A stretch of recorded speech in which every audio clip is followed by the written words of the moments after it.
Resample is a European project that focuses on people with COPD. The goal of Resample is to develop a technology that supports patients and caregivers. This technology will help patients manage their COPD and other chronic conditions. At the beginning of 2022, a study was conducted to investigate the acceptance of the eHealth technology within Resample early in the development process. In the study, we conducted so-called end-user walkthroughs, by which participants are guided through the future use of the technology and presented with personas, scenarios, and a simple prototype.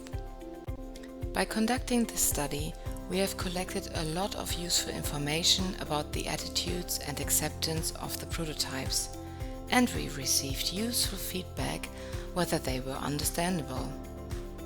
This is important to know early on in the development process, because only then we can improve the design to make it better and more useful for future users. In the following, we will briefly summarize the main outcomes of the study. The end-user walkthroughs were carried out in person with 20 people with COPD in Italy and the Netherlands, and through an online survey with healthcare professionals. During the in-person sessions with patients, we introduced a persona of a patient with COPD, which is a fictional description that we created based on what we learned from previous meetings with patients. We also presented scenarios, which are stories about how that person will use the Resample technology, and showed them how certain parts of the technology would look like.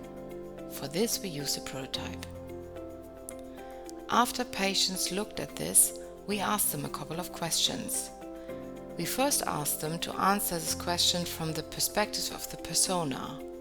But as they are also living with COPD and may differ from that persona, we also asked what they thought about this from their own perspective. This led to many interesting results.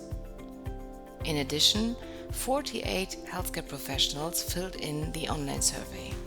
They mainly gave feedback on what the technology needs to look like to support healthcare providers, and in particular, what data must be included in the technology so they are able to monitor and guide their patients.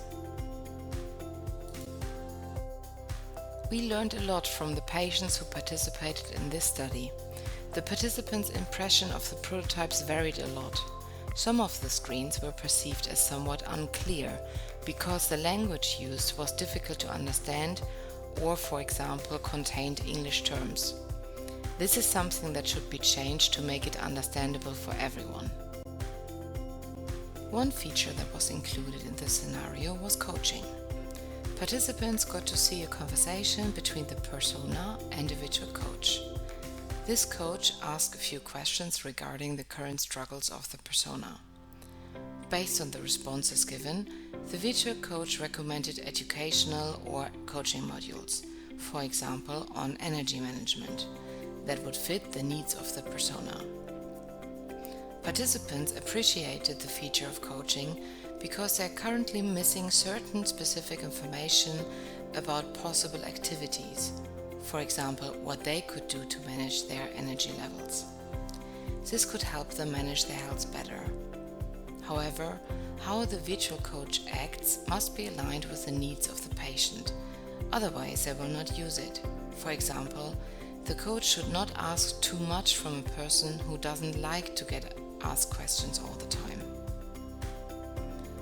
Another feature of the technology was a symptom diary, where patients can document their symptoms and get an overview with trends and progress. That way, patients can see visualizations of their health data and how they are doing over time. Participants in our study perceived this as positive and thought this would encourage them to pay attention to their daily activities.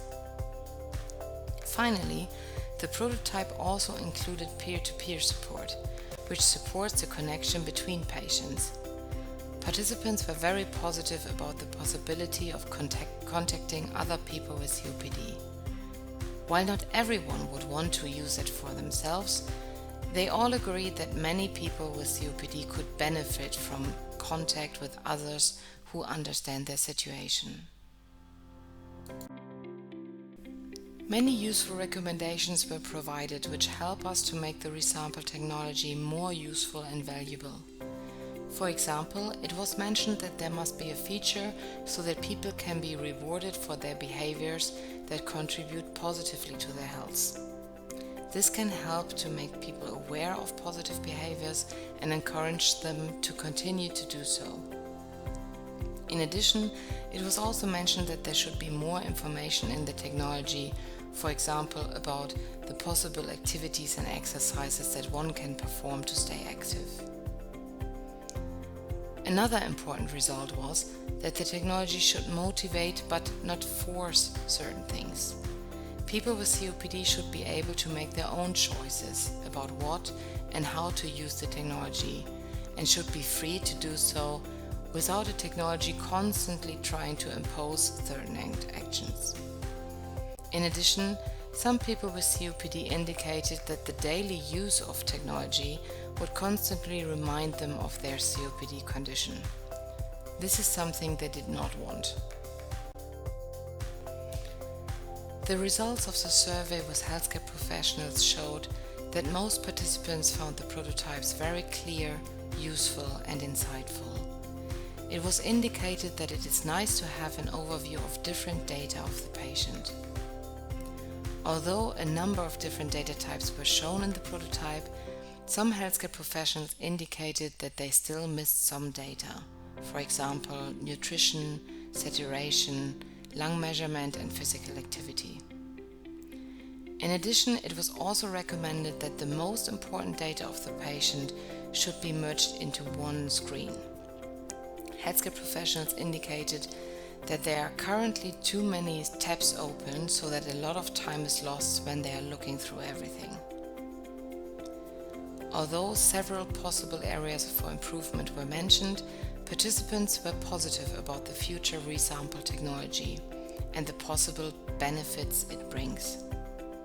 The results of this study showed again how valuable it is to involve future users in the development process of a technology.